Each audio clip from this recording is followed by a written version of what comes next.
So hi guys, welcome back to another episode of the Good Ballet Juju podcast. I'm Min from Cloud and Victory, an ethical dancewear brand. I'm sure you know this by now. And today I am here with Miss Juliet Doherty. Hi Juliet, how are you doing? Hi, I'm good. Thank you. How are you? I'm all right. It's morning for me and it's kind of in the evening for you, but I was telling you just now, you've got really good light because it's summer and you're well positioned. Yeah, I'm lucky right now in front of this big window. If we were in my apartment in New York, it would definitely not have this much light right now.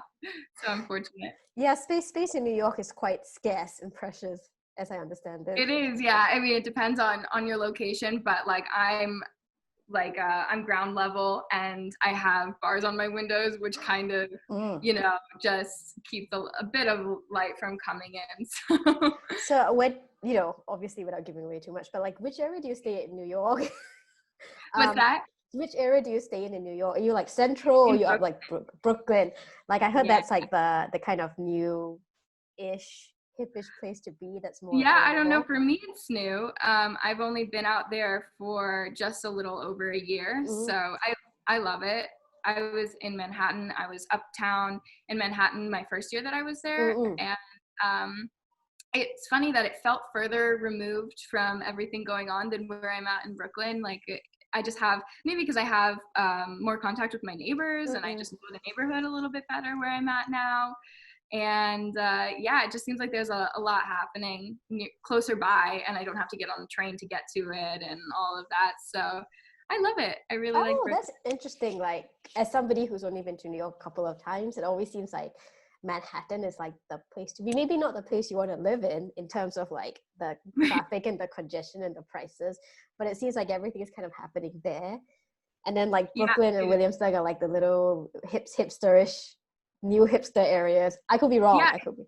It depends, because there are sleepy areas of, I want to be careful with what I'm saying, because, relatively there are sleepy areas of Manhattan and other places. Relatively speaking. Relatively. And then there are sleepy areas of Brooklyn, but there are really busy places in Brooklyn as well, especially in my neighborhood. It's a lot of artists and it's very bustling, and we're right near an art collective where a lot of like tourist groups come out, and they have from different countries, and they'll have little tours going down the alleys where people are doing graffiti and street art, and a lot of good restaurants. So I'm lucky in my little pocket that I'm in. It sounds like you're in a good neighborhood. Yeah, and I end up working with a lot of my neighbors, because we all just kind of like meet up or have a casual conversation, and then you say, I'm working on this. Oh, how can I get involved, or how can I involve you? And so it ends up being really cool and so interconnected with so you're like, you happen to move into an area that's really full of like creatives and artsy people and things. Yeah, definitely. Oh, that's cool. That's a good way to get opportunities. Yeah, sure. And just make friends. That is a very important life skill. It's very underrated, but it's very important. I want to come back to like talking about this, and all the stuff that you're doing. But first, I just want to ask, like, how are you doing, and like, what is your situation now? I'm sure everybody's situation is different in lockdown, but what is going on with you, and what have you been up to? Yeah, thank you. I'm doing just fine, actually. I'm really, really fortunate. My situation was that I had a very rural space to go out to in my home state in New Mexico as soon as this all came about in March. And so I went out to see my parents and stayed on a ranch with acres and acres of land, where I was able just to really feel safe while everyone was so unsure of, and we still are, but it gave me a lot of comfort just to feel like I wasn't getting on a train every single day and like coming in contact with hundreds upon hundreds of people, which is kind of something in my mind now that I think about going back and reintegrating into New York. I like stepping on a subway is still kind of like a scary idea for me. But we'll cross that bridge when we get to it. Right? Yeah. But yeah, now I'm in Colorado with my younger sister, and I came out here for my birthday, and I just decided to stay for a little while. And I'm enjoying it. I'm having a really nice little break, and it's still a lot of space, but it just is a little bit more of a community, a little bit more populated. So I'm also kind of in this nice, easy middle ground where I'm going from like isolation to transitioning to being around some people. And then hopefully New York very soon. I'm not trying to rush it too fast. I'm still trying to be, mindful of health and everything like that. But yeah, that's So about it. that's your personal reopening transition that kind of happened. Yeah, my own like 3-phase reintegration. Yeah, I heard New York just moved into phase 2, so this is like your personal phase 2. Yeah, this is my phase 2 as well. So for you, you mentioned that you're having a little bit of a break while still keeping up with some projects like you're teaching and things like that, right? Yes, so I'm teaching still on Zoom and just little summer intensives that are going on virtually. I've joined in with a few different schools, and then just some like guesting and live things. And the live things are mostly just to connect with friends and feel like I'm still staying in touch with my community in New York. And I still have managed to keep my days pretty busy, and then as well as try and have some free time just to spend time with my sister, since I don't really get the opportunity to do that ever since I was like 14 years old, and I went to San Francisco Ballet School, and she was 11 then. So it's really been very few and far between like the moments that we've been able to spend together. And this has been one of the longest periods of time that I think we've lived together in a space since we were so young. So I'm really just appreciating that right now. Oh, I mean, that's really good. But do you feel any, I guess, like pressure to, keep up with anything because, you see all sorts of people doing lots of different projects and, maybe you're not doing your usual classes in New York. Do you feel like, do you feel the pressure to like keep up with things so that you're ready to go, or are you like just kind of taking the time to enjoy yourself? Yeah, I've been kind of oscillating between those two kind of realms. Like I've been really anxious about, maybe anxious isn't the right word, but yeah, I've been very much in the back of my mind being like, everything could reopen in a split second and you have to be ready to go. And I have engagements that are in end of July and early August and things like that, that if it opens and they're like, hey, do you want to come perform? I definitely want to be able to say yes, and I want to be ready to do that. But it's just like no one knows the timeline right now. So I'm also trying to be at peace with that and give myself a little bit of space, because it is a confusing and it's just like a time that no one else has no one has seen or predicted. So I'm trying to be mindful on days when I'm like really feeling that anxiety come on. I'm just giving myself space. Like, it's okay. Like, you don't have to kill yourself today and do 2 hours of class. You can do something else that might be more healthy right now for your mental state. You can go for a swim, you can go for a run. So I'm really trying to find balance and not just focus super heavily on like, I have to get on my point shoes every single day, even on like a glossy wood floor. And I'm trying to find spaces to do that, but I'm not being so strict with myself that it's making this period in my life extra stressful. Right. I mean, so it's stressful enough. Yeah, I mean, it's just, no one knows really how to navigate something like this. So I'm just trying to be as gentle as I can with my psyche and check in with myself, see where I'm at, and as well as keep myself on some form of routine and not let this turn into a complete vacation. Right. Yeah, but I mean, I think that's also like just trained into us as dancers. We always have that little voice in the back of our head that's like, just keeping us in check and disciplined. So yeah, I'm not too concerned. I'm just trying to enjoy it day by day and stay in shape.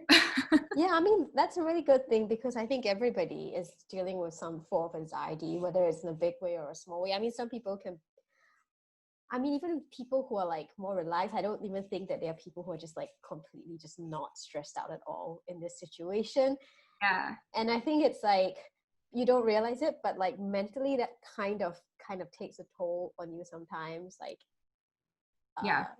you know, you feel like, I'm fine, I can get through my day and stuff, but you're like, wait, why am I tired? And it's because like you've had the anxiety of like having to self-motivate yourself to do things, like you said, like put on Yeah. shoes and get things done. And then there's, I'm sure, you know so I'm sure that some days are like you're like completely fine and able to manage it, but there might be some days where you're like sort of wrestling with, should I and should I not? And then that in Totally. itself can like it can be like mentally tiring, that sort of battle.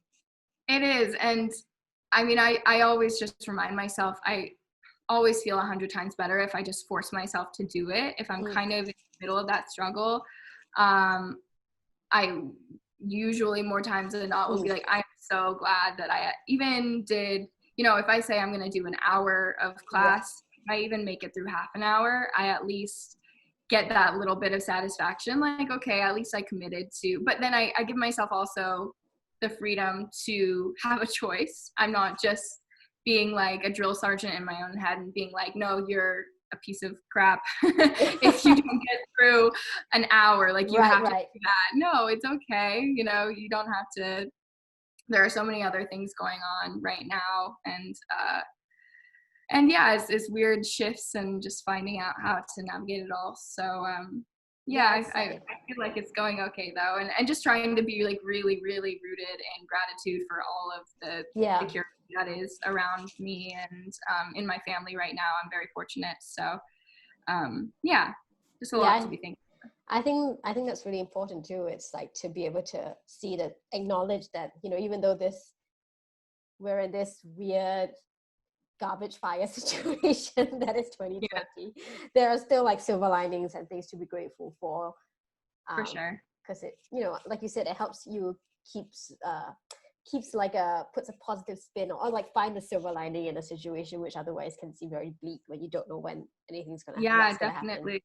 Yeah, it's just easy to get into a cycle of just being like, oh, this is going on and just get dragged down by the weight of it all. So it's really important for me, at least, to look at all the things that are working, in my life, and not focus and understand that there is a future beyond all of this for all of us. And there's a lot of different things going on, not only with the pandemic, but also in the political climate and everything like that. And so, we're all like really trying to do what we can for our communities. And so it's right now, it's really easy to get exhausted. And to also get like screen overload. Like I've noticed in the past couple of days, I've just had my screen, well, not even like in the past few weeks, actually, 2-3 weeks, my screen time has like skyrocketed.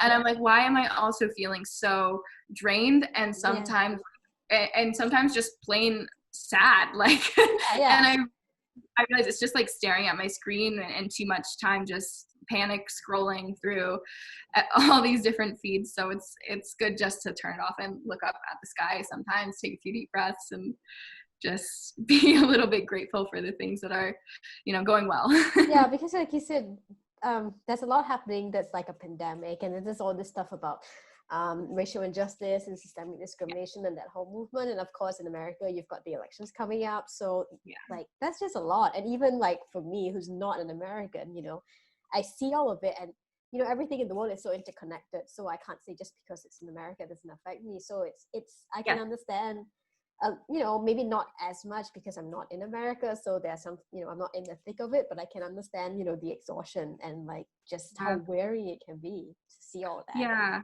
And the other thing that has provided a lot of comfort is just understanding that, like you said, it is all interconnected. And I think more than we realize, everyone else in the world and in the United States, they can really understand what we're going through right now. Like we're really all going through these huge, big pivotal moments together. So it's something that has been important for me, just to reach out, and by checking in with other people, it gives me a lot of solace and comfort. So just by reaching out and saying, hey, how are you and what's going on for you today, I'm like, okay, we're in this together and we're all experiencing this together as well. And that's something I wanted to talk to you about actually a little bit, because you know, you were one of those, you know, people, well, I say people in the ballet community, one of those young dancers who sort of came onto social media just when Instagram was starting, and you were part of this generation of like young dancers who I guess the word is to become like Insta famous, and to have a lot of a certain amount of recognition and opportunities came from the fact that you built up quite a prominent Instagram following. So for you, like, first of all, like, how did that happen? And was it very sort of overwhelming? Or was it something that was like mostly like a good thing for you? And then, you know, well, I want to ask you the question first, and then I'll ask the second question. Yeah, let me think. I got Instagram when I remember actually hearing about it for the first time. My friend was like, "Oh, I just followed you on Instagram." And I was like, "What is this thing? I've never heard of it in my life." So someone had already opened up an account under my name. And I think that was because at the time I was competing and posting videos on YouTube. And so, yeah, it wasn't a fan page. It was like they were being me. So I was like, I might as well just try and get that and get my name and reach out to them. And they were really friendly and handed it over. I don't know if that would happen nowadays, now that like it's a thing and people have to like buy their handles and things like that. So I was fortunate that I found that out early, and then just started posting dance photos because that's what I was doing 24/7 at the time. I was, you know, just in the studio or just kind of exploring photo shoots for the first time. So that built up pretty quickly, and I think that was the year that I went to San Francisco. And I remember at the time it being overwhelming to have a presence build kind of quickly, just because the algorithm, the way, and I'm not trying to complain at all because I know that the algorithm is really weird these days, but at the time when things would like go to the popular page, and it would blow up really fast, photos. Like I had things back then, I probably had less than 100,000 followers at the time, but I would get like more than 30,000 likes in a matter of hours, just because of the way that the algorithm worked. And it was overwhelming for me because it was like freaky that it was the first time that I was experiencing so many people, so many eyes on you at one time, and a lot of different comments and things like that I had to monitor more. And so, I mean, I'm grateful in a way for the algorithm now because it feels like it is a little bit more curated, and I can kind of, I can just monitor that better and keep things out of my space that I don't want to see, because you don't really want everyone's opinion all the time. You know? It can be really overwhelming, and especially as like a 15-year-old girl, you're like, I really don't want 400 different opinions on this photo right now. I just want to post it, you know. And so what were people like opining on, like your form, or what were people saying? Who even knows? I don't know. You get a whole bunch of stuff. I mean, I've been very fortunate. My community pretty much throughout has always been very supportive, and I mean, I don't get like a lot of hate or whatever. The occasional weirdo that you have to block, but I used to have to block a lot more than I do now. So I think they've just gotten better as a system of filtering all of that. But yeah, I mean, I've never really felt an intense pressure from it. I've definitely had the typical, you know, little bullying experience here and there.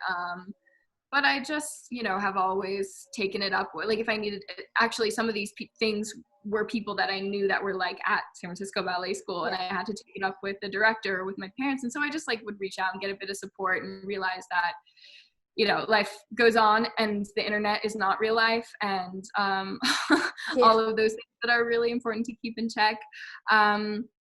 But I really enjoyed my presence, and I found that most of my friends I've met through Instagram now, and been able to just have that way to keep in touch with them, even if we're not in the same place, as well as just like providing a platform to talk about things that are important to me and find other people that it resonates with, and vice versa, just to be able to find other people that I'm like, oh wow, that's a really cool concept, idea, whatever they're working on, that inspires me to keep going, or try something new, or create something that day on any given day. So Yeah. Yeah. And so I asked this, I have a couple more questions about this because I think this is quite an interesting topic that, you know, especially since the Ballet was so connected and like we met through Instagram and everything. True. But one of the things, you know, you did mention like being able to use your Instagram to like talk about certain issues and stuff. And yeah, I did notice, you know, there was a shift, you know, at the beginning when you were younger, you were posting just a lot more like just more, I guess, polished pictures of yourselves with photo shoots and things. And then after that, you know, it became a bit more of like a more of an expression of your personal life, but also it became like a platform for you to talk about causes and you know, things that were like important to you, like, you know, you post Yeah. you know, you post about again like the things that are happening now in America with Black Lives Matter, and you post about voting rights, and you're very clear about where you stand politically and things like that. So when did you sort of become more comfortable with doing that? And I ask this just because, you know, for some people, they feel like they're, especially for younger people, they feel like Instagram is a way for them to sort of grow their brand or grow their presence. And that's the side of them that's like, I don't want to attract controversy because it might damage my brand or I might lose followers. Right. So for you, like, when did you sort of become more comfortable with doing that? Yeah, I mean, and it's still a process, actually. Yeah. I think there are parts of my life, and maybe I don't think you have to share everything. Like, you can still keep some things personal. But oh gosh, what was I wanting to say? I think that, I mean, what really changed for me was like when I just thought, I stopped thinking that, or like caring that parts of me were going to turn people away. Yeah. You know, if I'm not a dancer all the time, if I'm not showing the most polished photo all the time, people are not going to want to follow me. And that is exhausting, to just constantly be in this frame of mind that you have to be portraying a certain image to people all the time, because that's just not what it is. Like, I have many different interests, and they change all the time. And I just turned 23, and I still am like, as much as my identity is based in dance, that's not my entire identity. That's not how I show up when I meet someone on the street. That's not the first thing I say. So I kind of wanted at some point my social media to be a representation of that, and be like, hi, first of all, I'm Juliet, and these are the things that I stand for. And these are the things that are, these are my values and what are important to me first and foremost. By the way, I dance and I act and I sing, and I can share all of those other things and kind of fill it up. But like, I do want to be, growing up, I just want the content that I keep putting out to be whatever's relevant to me that day, and to be a very authentic expression of that, and not what I think would please people. And so I kind of started letting go of that, I think, a couple of years ago. And it keeps, going through shifts, and I'm like, oh, okay. I look back at something a couple of years ago that I thought was like an edgy thing that I wanted to share at the time. And now I'm like, I'm going to archive that. I don't need that. That's not part of me now, but that's totally fine. Like, I don't think you should be, I have personal things that, like, I know for the future of my career that I don't want to put out there, which, everyone has a different way of expressing themselves. But I mean, I don't think there are really any limits. I think if you're holding yourself back from being whatever that authentic expression is, then obviously something is kind of off. Like, why are you, I think it's something that I had to look inwards for myself. Why am I trying to hide this side of me? What am I afraid of? Like, why am I scared to show this to other people? And it's been really freeing to put that work out there, or, just post. It's crazy to say that it's just like very freeing to post a photo that's like not part of your brand, and then see how it does, and see that a lot of people connect with it, and be like, oh, okay, cool, I can do more of that. And you can, regardless, even if people don't agree with it, like, you can also just doing that, and I'm sure you'll be just as happy, and you'll find other people too that will connect with it. So I guess, do you feel less I don't know what the word is pressure, but yeah, do you feel less pressure in the sense when you're posting things now than when you used to do when you had I have to put up this picture of myself that's perfect, and do you ever feel that thing, like I have to put up these nice pictures, I have to post regularly, I have to do all that stuff, is that something that you're still sort of mindful of doing? And yeah, like again, do you feel less pressure now that you're posting things a little bit that's a bit more expressive of who you are and what you believe in versus what you used to do? Yeah, definitely. As far as, like I said, I just not thinking that I have like a specific brand to stick to. I think if you're trying to be an influencer, maybe that's your brand. That's what you're trying to sell and market to people, but I'm not trying to sell myself. I'm not trying to market to people. Right. Or I'm not trying to appeal to, so I'm just putting myself out there, how I show up on that day to myself. And if that, again, if that connects with some people, then that's great. But I'm not trying to just appeal to a certain group of people. So yeah, I mean, I do feel in a way less pressure to portray certain things, or just have my timeline look a specific way. Yeah. It definitely looks very messy when you go to it, but I enjoy it because it's just like, oh, I feel like putting this up today or sharing this. So I'm not trying to stick to a certain aesthetic or whatever. But I don't know how people do that. Yeah. I know, just I can't do the put the same filter, or I don't know. I can't do it. It's beautiful though. I appreciate it when other people do it, and I'm like, this is why you spend time doing this. I do feel a little bit of pressure staying on a schedule of putting things up kind of consistently. But it's really my only platform that I use, so I don't think it's anything to complain about. I know that there are people doing YouTube and Twitter and all these different things, and so I'll occasionally try and tweet something or put something on Facebook, but I'm so bad at that. So I have my one thing, Instagram. I love it. I love my community there, and so I enjoy it. And again, coming back to the fact that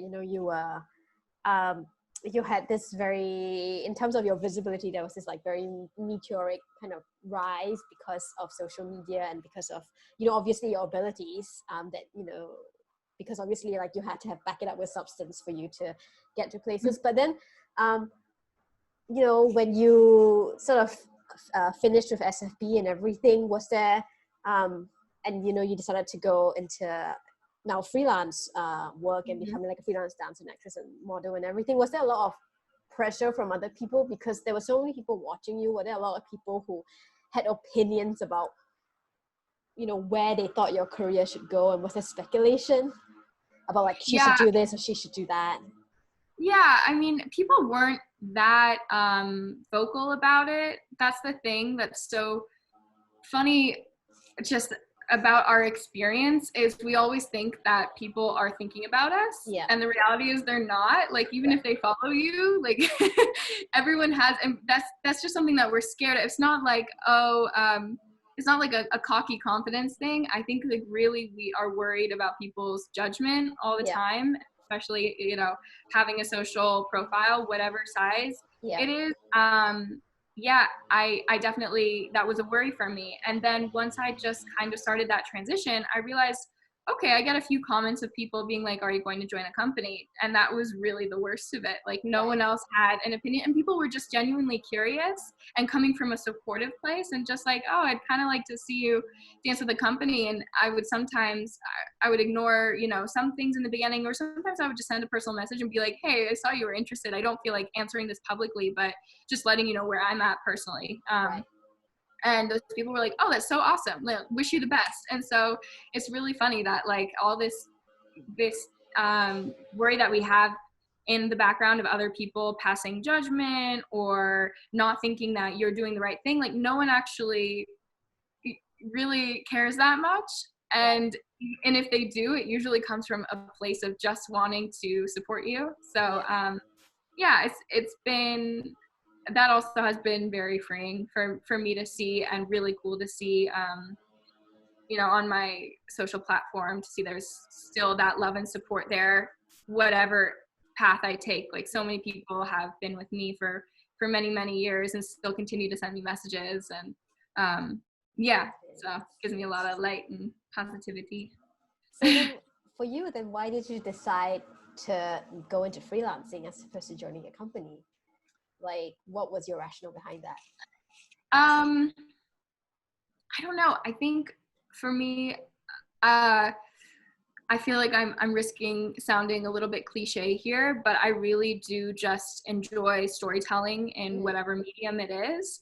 I for sure feel like a mover and feel very connected to physicality, as well as I don't know, I want to be able to tell a story with my voice sometimes, and just explore different paths. It's really been like a journey of stretching myself as an artist and seeing how uncomfortable I can make myself, and and see if I can succeed in that. Like even if that day feels like a complete failure, if I showed up and I did it and I was like, oh my God, and I've had this even in the past year of like getting into acting classes and standing in front of a group of 20 people, completely forgetting the lines and breaking down and crying in front of them. And then I'm like, okay, but I did it, that's the next step.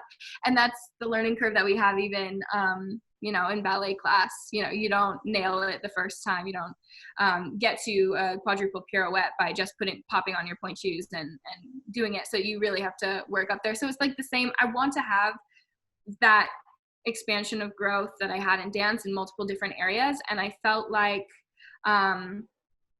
I just felt like I wasn't kind of giving attention to other parts of me in my artistry, and also, with school and studying and different things I was just kind of like neglecting. So I wanted to make more time for all of that in my life.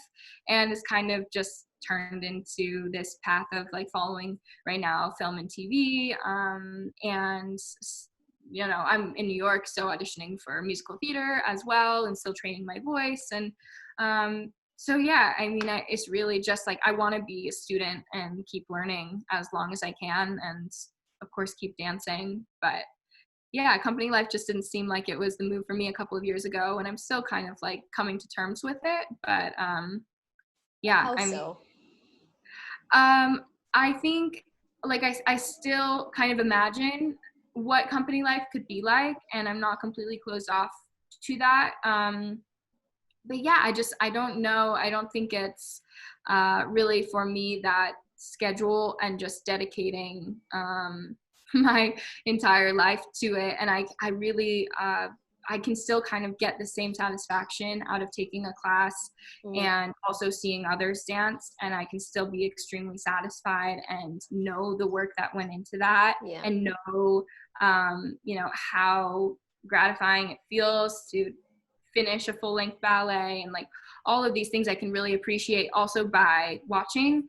And I'm still able to perform. Like I'm still doing this. There are different expressions and ways of going about a dance career. And I just, think I didn't feel like doing the traditional path.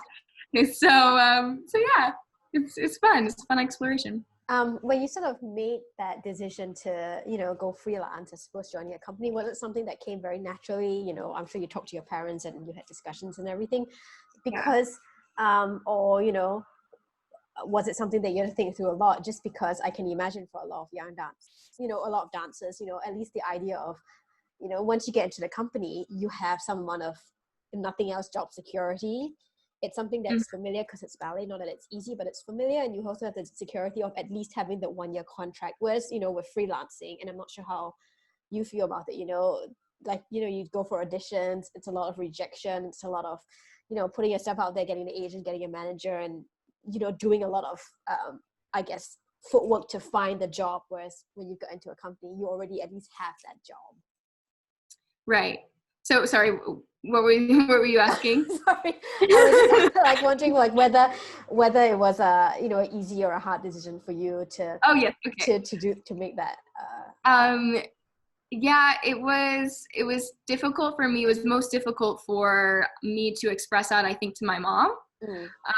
since we have that relationship of her being my teacher since I was very young, and kind of and always being right there next to me at every single competition and every single performance, and me being like, I really, really want this, and her just always supporting me, you know, 1,000,000%. So I think it was most difficult for me to voice that to my mom, mostly out of like guilt, like I don't want to feel like I've wasted your time or something like that. But then it's also okay to change your mind. You know, that's something that I had to just acknowledge and be like, it's okay to feel like you want something else. And definitely if you're feeling like you need to stay in it for a couple of specific people, then you're doing it for the wrong reasons. So it was mostly that. It was like teachers and people that had just invested so much in me up until that point. I just didn't want to disappoint. But once I just got really honest and had conversations that were just very appreciative and honoring everything that they had given me, they totally got it. So it was just, you know, having a couple of conversations and be like, I'm still figuring this out, but like, please continue to support me in the way that you did. And it's really, it seems scary, and it's really not all that bad on the other side of those conversations. But yeah, I mean, again, was it, you know, daunting, the idea that, you know, you might be potentially giving up the security of, say, a 1-year contract and having to like find opportunities, or, you know, find people to network and do all that stuff to get opportunities? Yeah, I guess so. For me, I'm kind of like, I just make really impulsive decisions. That's just kind of part of my personality, I guess. So I don't even really, and this is bad, but I don't usually think of consequences. I just say, this is how I feel. I feel very strongly about it. And my parents will completely back me up on this. Like I'm very stubborn, and I'm very, sure of myself in certain moments. So I'm like, yeah, this is it. This is what I want to do. And that was how I moved to New York. My friend texted me and said that he had a room open up in the apartment. He was going on tour with a different production. And I was like, yeah, I don't know what I'm going to do out there, but I'm going to go. And I've lived there for 2.5 years. Granted, I did have, my manager was out there. So I was able to, you know, start getting on some auditions, but it's not like I went out with the specific plan at all. And I mean, I really think that it just having some sort of drive and getting up in the morning, and also having, daily goals and also long-term goals, saying like, this is kind of where roughly I want to see myself in 2-3 years and 5 years. I definitely have like long-term goals like that. And it changes too sometimes, but I think just like setting those milestones gives you a trajectory to kind of start heading down. It's not like you're just moving somewhere and then you're just like, cool, I'm just going to sit here and wait for stuff to happen. Like you still obviously have to get up and motivate yourself to whatever it is, get to class or go to like a cafe and network with people if you know that people in your industry are going to be there, like whatever it is. You definitely have to find those opportunities for yourself as well as a freelancer. Yeah. And so, you know, in terms of like because I Should I imagine get a lamp, by the way? It's getting dark. So do you mind just, or is it fine? I mean, I'm fine, but I'm okay with it. Like, are you okay with your lighting? Yeah, I'm okay. It's okay. If you're good with it.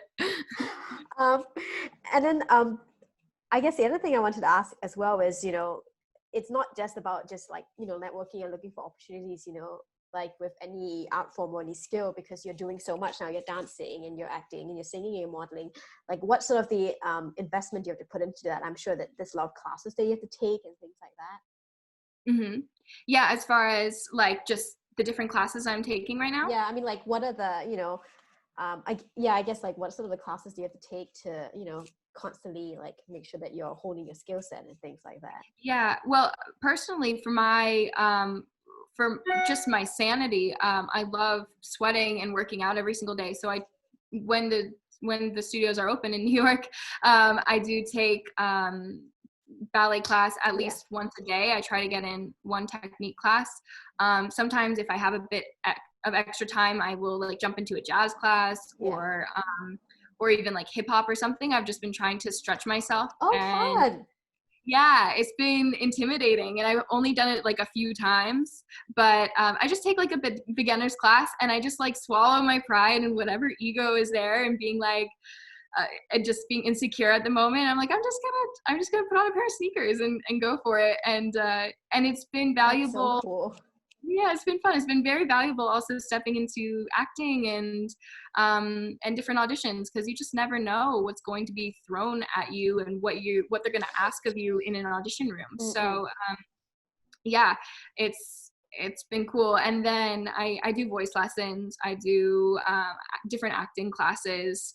And there are just studios all over. Like, you really just have to, get over that part of you that's feeling insecure or just uncomfortable and being like, oh, I don't know. Because it's always just like the hardest thing to start and to walk through the doors of a place. Like, hi, I'm brand new and I want to sign up and just try this. But once you get over that, you find a community, you find that there are so many people that are in the same shoes as you, and you just learn a lot, and it's really, really fun. I think that's the thing, isn't it? It's sort of getting over that initial discomfort, and like we were discussing, that fear of like being judged by other people, because it's like, it's actually us just kind of judging ourselves, actually. Oh, completely. All the time. We're just like, really, when we're thinking of like, oh, these people are judging me, or they think, oh, I look like so brand new right now. It's like not even the case. Like, because I try to put myself in those shoes when I'm watching someone else do something, and I'm actually just really excited to watch the growth in other people, and you learn a lot from watching other people. So, I'm pretty sure the reverse is always happening. Like, people are just very, very, especially in those scenarios when you're taking like a beginner's class in anything, like everyone's just very hungry to learn and wants to be supported. And so, if you can support people as much as you want to be supported, and then you just get that whole nice, happy cycle going, I think that's the best. So, I mean, you're kind of like a bit, I guess in my mind, you're kind of like a triple threat, is because you can dance, you sing, you act. So like, where did all the other stuff come from? Because we all knew you could do ballet. And then suddenly I was like, I saw that you were in the musical, was it Little Dancer one. I was like, she can sing, where did all this come from? Like, was this always something that you were doing since you were young, in terms of like singing and acting? Because I know your family were all dancers, or was that something you discovered later? Yeah, it's something that I did start pretty young. I did my first musical when I was 6 years old, and then ballet kind of came afterwards. It was really difficult for my mom to even get me in the studio when I was like 10 years old. Like, I would just fight with her, and I'd be like, no, I only want to go to jazz class today. I don't want to. So it's funny how ballet kind of came later, and then it was really like my main love for so many years, and it still is. I adore classical ballet, and that's what I feel most comfortable doing in my body. But oh goodness, I don't even know where I was going with this. But yeah, I have sung most of my life. I just haven't trained it as much as dance. So obviously I'm not as comfortable in it, but if someone asked me to sing, I'm like, what the heck? Yeah, sure, I'll try.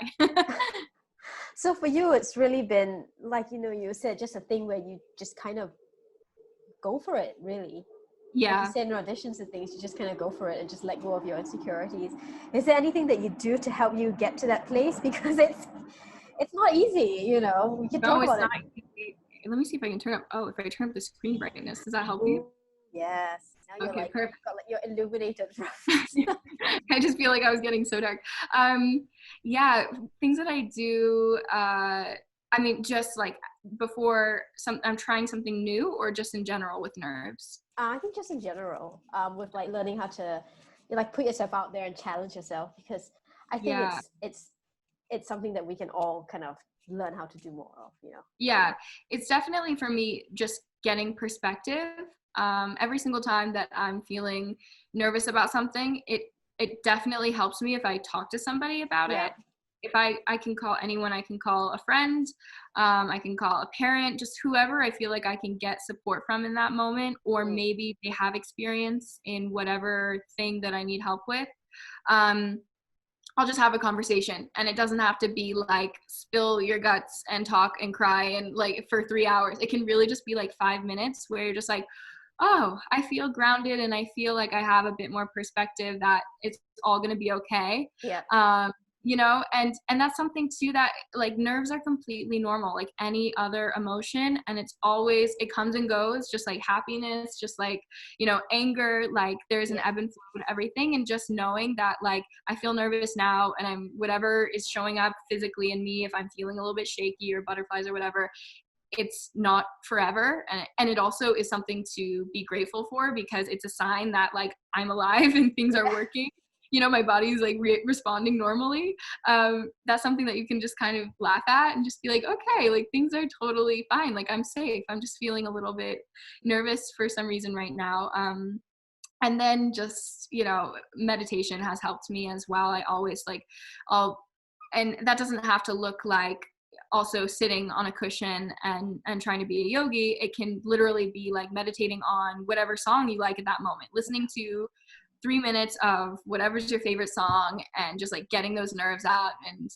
And that's what helps me as well. Or just taking a few deep breaths and finding a quiet corner, something like that. Yeah, it doesn't have to be full on with the candles and the sound of running water and the mat. Like we don't always have time to do that. No, when I say meditation, like for me, and that's the point of meditation, at least what I've learned, is to like bring it into your whatever's going on in your day. So it can just be 10 seconds of just sitting and recentering yourself and focusing your mind for a moment, being present, and then going on with whatever you need to do.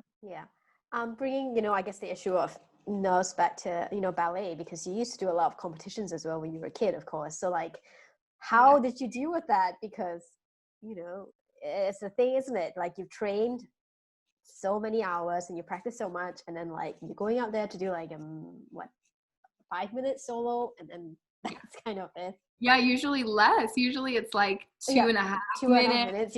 And sometimes with potted, you know, it's a little bit longer, but it's so funny. It feels, when you're out there for longer, you just relax. The longer you're out there, the more you relax, the more you're like, okay, this is normal, I'm safe.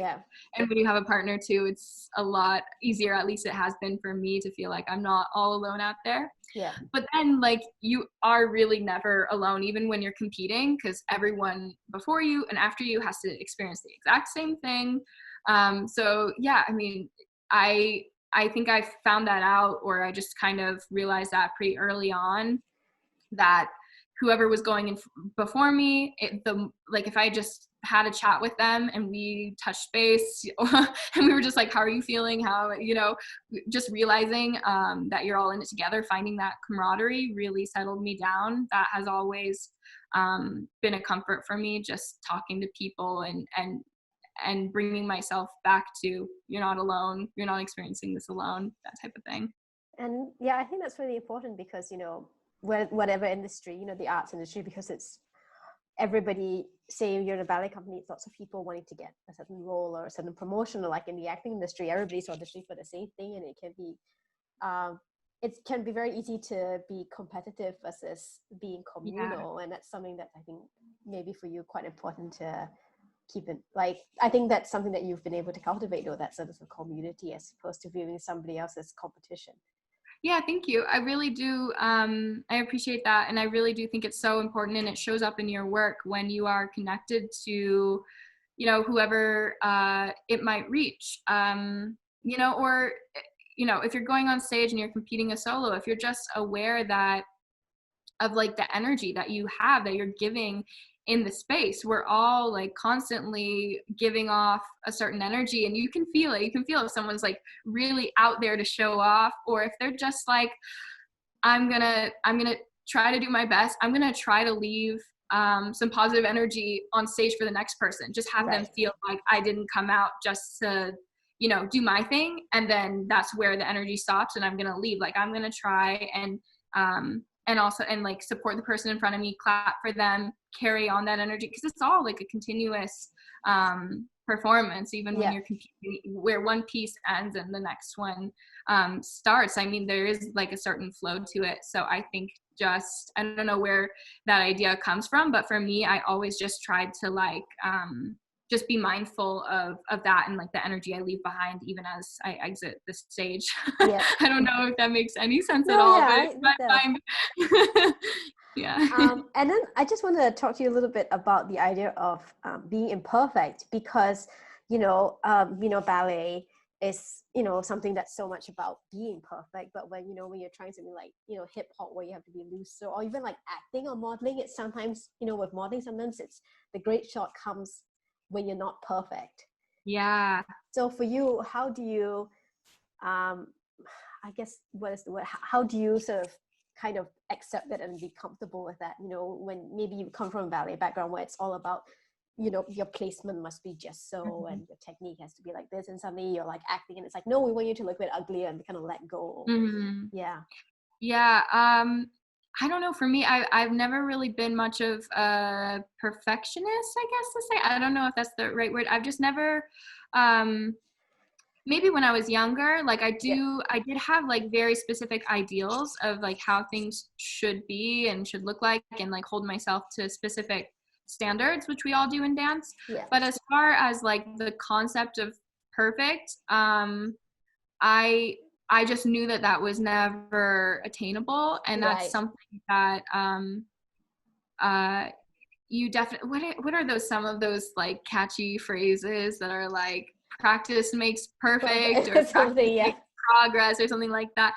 I don't know, just listening to that, I was like, yeah, I just kind of like the word practice, like more than anything else, just like showing up, and everyone, I mean, it's just impossible for every single body to make the same exact shape, even though you have a like foundation for an example like classical ballet. I mean, I just look at different people and I'm like, I love the way that like Sylvie Guillaume did that, as much as I love the way that like Svetlana did that, as much as there are so many people that like when you're watching them, you don't even it's not like you're comparing, you're just like you can't even compare these different variations. It's just, and it's also so subjective. So just having that awareness, I'm like, okay, cool, I can look at these artists that I really want to aspire to perform like them, but I don't have to do it that exact way. I don't know where I'm trying to really wrap this up, but I mean, I think the idea of perfect doesn't really exist. It's really just like whatever is, again, to just like say again, like whatever is the most authentic way that you are expressing yourself, whatever feels like the most genuine coming from your artistic opinion, as well as your own like setting goals for yourself, and what do you want to achieve with the facility that you have. Because it just like comparing your leg to another person's leg is so pointless. Like it's never, no people look exactly the same doing it. And also when someone sees you do something, they're not thinking, oh, but how that other person does it. They're like, no, if they're watching and they're present, they're like invested in the way that you're doing it. So I mean, that's something that I always thought of, like, oh, they'll be comparing me to someone else while they're seeing me do this. And it's just, not really, like they're watching you and they're just like, oh, appreciating the way that your body moves or something like that. So then for you, how do you then, is that how do you not compare yourself to other people? Because I think it's quite easy to do, to see this I don't know, they get these opportunities, they're dancing a certain way, they're acting a certain way. How do you use that maybe to help yourself become better, as opposed to letting it sort of drag you down? It's definitely like, how do you, it's not like you can completely shut that off. You're always going to compare yourself to others. I always like, it's just something that we do. It's completely natural. So it's not like there's a tool that you can just be like, cool, and now I'm going to be completely confident all the time and I'm never going to compare myself to anyone else. It's going to be awesome all the time. No, it doesn't exist. So like we're always thinking, and especially with social media pressure and exactly. this stuff that always comes into our space, it's really easy to look at other people. But I think it's extremely motivating. For me, if I'm looking at something, and I'm gonna completely be honest, if I'm being like, oh, I don't like that, then like, why would I waste my time talking negatively about someone? I just think it's a waste. So if I start to do that chatter and compare myself in that way, where I'm like, this is why I'm better, I'm just like, oh, shut that down. That's gross. And just notice that. And that's that's normal too. Like we all have that mechanism in our mind. And then there's the other side where then you talk negatively about, and it's all just rooted in ego. So you just have to notice, like, where am I at today? I'm thinking I'm better. I'm thinking I'm worse than other people. And the truth is, you just are. Like, you're just existing as you are, and you can't change anything about that. The only thing you can do is try and draw inspiration where you can find it, and then express that in your own way. And it's really fun to try and find, like, oh, what am I inspired about in this person? What do I really like? And how can I kind of pull that into my own space and develop it and present it in my way, and use my voice and my body and all of that. So, I mean, that's how I kind of deal with comparison. Is just like, if it's starting to, if I catch it early enough, I just completely shut it down and be like, nope, not going there. And then if I can find something that I really appreciate, I try and just kind of put my own spin on it and learn from others. I think that's a really good approach to doing it. It's like you said, like finding ways that you can, when you feel bad, it's fine. When you feel bad, or you look at somebody who seems to be doing something that you want to do, it's trying to use that constructively and say, how can I incorporate that into what I'm doing and help me become a better person? Yeah, definitely. Do you have any tips for what's one piece of advice you would give somebody based on your experience, who is thinking of going freelance? Like, do you have any advice or any tips or anything? Yeah, I would say just keep building your community. The best thing and best tool that you can have as a freelancer is good relationships, good contacts. You never know how someone that you worked with when you were 10 years old, how that might show up now in your life, what they might be up to. Also think about creating your own projects and challenging yourself to be a choreographer, be a director, whatever that is, and involve people if you can in your own ideas. I mean, don't undervalue your own opinion. Don't sit around and wait for opportunities to come to you, because you do have to be out and be saying hey to people, and whatever that looks like. It may just be going to take class and getting out of, if you're, like we were talking about earlier, if you're a bit introverted, just having the courage to have a 2-minute conversation with somebody and be like, what are you working on? And then see if they need an extra body or whatever. So it's like that. It's just like, you have to be your own advocate and just, stay inspired by whatever ideas are going on, or like always just keep your eyes and ears open to what's happening around you. And if it piques your interest, see if they are looking for people to audition, things like that. Just like, don't be afraid to ask. I think that's the biggest thing that I've learned is, like, if you ask, the worst thing that people can say is no. Usually people are going to be very polite. They're not going to tell you no because, or if they will, maybe they're very comfortable with you and they're like, no, you're not right because of this. But like, the worst thing that they're going to say is like, no, maybe not this time, but maybe the next one. And then don't forget to come around and bug them again be like, you said the next one is the next time, so I'm gonna ask again. So yeah, it's mostly that. Just don't be afraid to ask. I was thinking the exact same thing, because even though I'm not doing freelance career, but like in my business as well, sometimes even things like reaching out to people on social media, or just like sending out an email to ask, do you want to collaborate with me, or do you want to do an interview, or do you want to get in touch, something, you get so, you build it up in your head, like, oh, what if they say, what if they don't want to and stuff. But it's really the thing where I have to tell myself to, like, it's fine, the worst you can say is no, and you won't know until you just ask. And if they say no, It's nothing personal, it's just maybe they don't have time. It's not because they don't like you.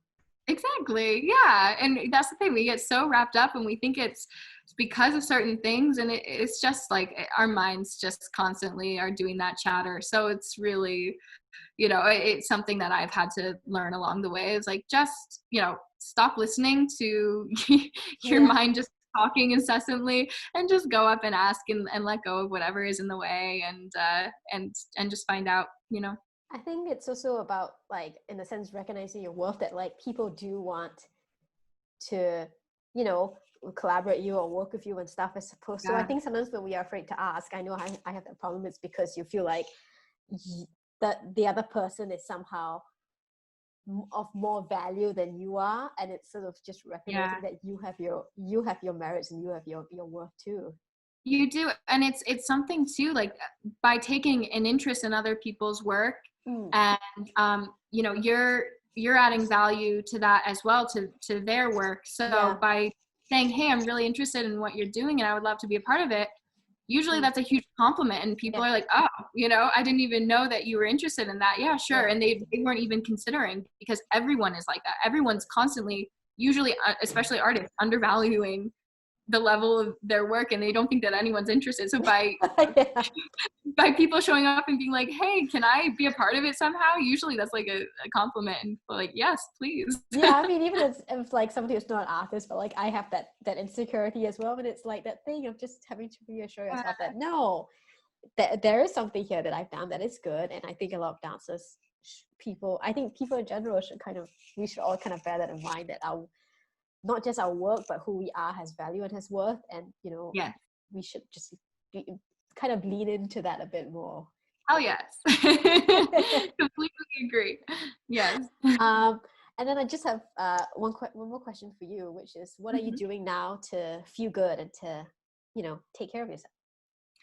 I stopped drinking coffee. That has been really Juliet, Doherty. I know, but I still drink caffeine. I switched over to matcha, which I love. Yeah.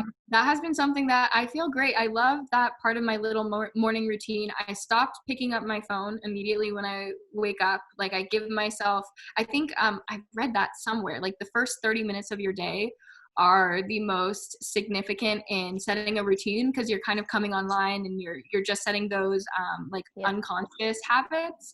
So I turn off my alarm and I try to just you know, rise slowly. I'm not like one of those people also that I just like spring out of bed and everything's fine and dandy. No, it's not me too. I'm like hair over here and I'm like,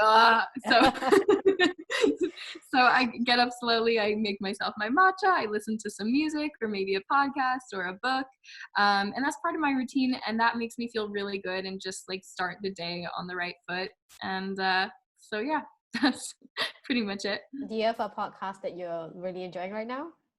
I love I'm gonna butcher her, I don't know what her podcast is called right now, but she's I think she's a doctor in like social sciences, right? And her name is Dr. Brene Brown. I found her I found her through TED and like a few of her TED Talks, and then followed her through her podcast, and she just has a great energy, gives you a lot of grounding tips as far as like understanding your own psychology and other people's, and that's a good like morning brain buzzy type of thing to get into.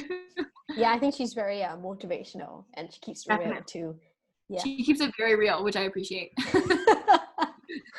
Well, Juliet, thank you so much for taking the time to talk. And people can find you on Instagram at Juliet Doherty. Yes. Correct. Yes. I'm the same on Twitter as well, but I tweet like once a month. We'll look out for your monthly tweets. Thank you. And guys, you can find me as always at Cloud of Victory and Admin is Okay. And if you don't know Cloud of Victory, we're an ethical dancewear brand. If you sign up for our newsletter, you get 15% off your first order, which is, I think, kind of a nice deal. And Juliet, you have some CNV too, right? I think you have that. Oh, yes, I do. Yeah. and the white leotard.